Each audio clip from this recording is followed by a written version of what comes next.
Alright, so this video is for people who were able to install or add the data analysis tool pack. So if you're using Excel for Windows and you were able to get that tool pack, this button up here, to run your multiple regression, that gives you kind of a nice output that looks like this. So you kind of have to do a little bit less work to get your p-value. This is for question 3.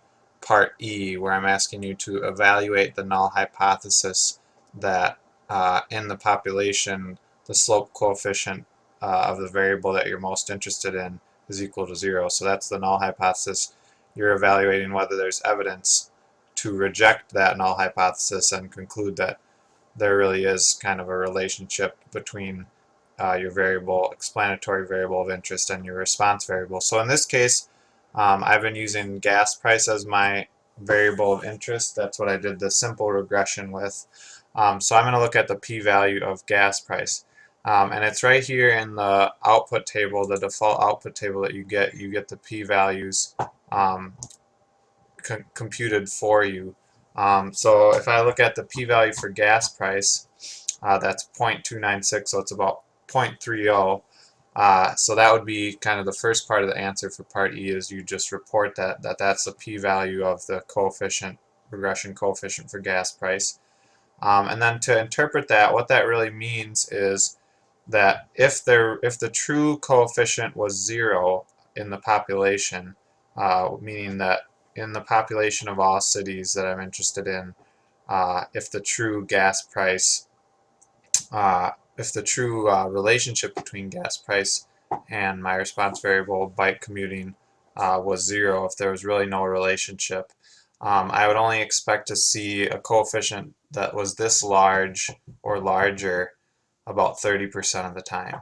So that's that p-value, 0.3, about 30% of the time. So in 30% of my samples, my simple random samples, I would expect to see a coefficient this large when the true coefficient is 0. So that's not really very strong evidence. If you're going to see something like this 30% of the time, that's a pretty high probability. So there's a good chance, or there's a decent chance that we saw this just by chance, a decent chance that this is just random chance, that we saw a coefficient of 0.015 or 0.02 when we rounded it. So that's not very strong evidence. Usually you'd want to see a value of 0.1 or less than 0.1 or even less than 0.05 in a lot of cases.